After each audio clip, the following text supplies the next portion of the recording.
This morning, labor organizers are hoping to score another historic victory over Amazon, the nation's second biggest private employer. 1 month after a warehouse in Staten Island voted to join the Amazon labor union, a first in the company's history, a second warehouse in the same borough in New York has voted on unionizing. NBC News correspondent Antonia Hilton joins us now from Brooklyn, where these votes are being counted right now. Hey, Antonia, good morning. So help us understand the stakes of this vote. Put it in context for us. Good morning, Savannah. The stakes are really high, and that's for people on all sides of this union fight. For Amazon executives who are watching this vote closely, and for the employees, many of whom organized to make this vote happen. It's really come to represent so much more than just one warehouse on Staten Island.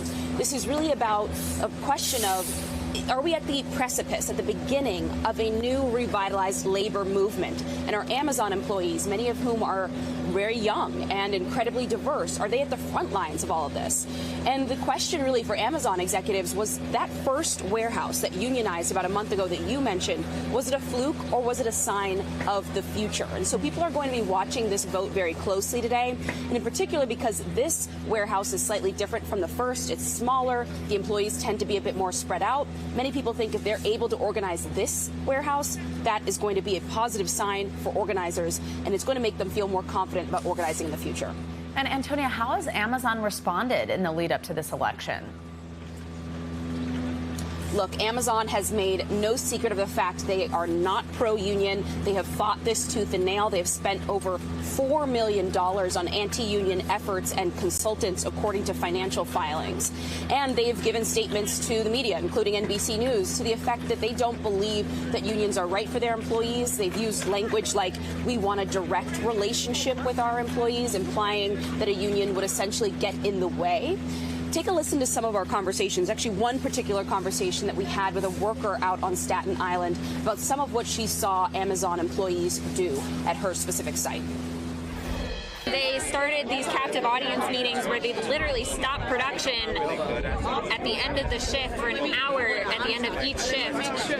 We have 5 shifts per day, so they'd stop production for 5 hours a day just to pull every single person into an all-hands-on-deck anti-union meeting with the general manager of the building, giving some sob story about his family, and the vice president of HR, basically begging us to vote no. And, never in the history of Amazon have they ever stopped production to pull everyone into an all-hands-on-deck meeting. So they're really scared of us.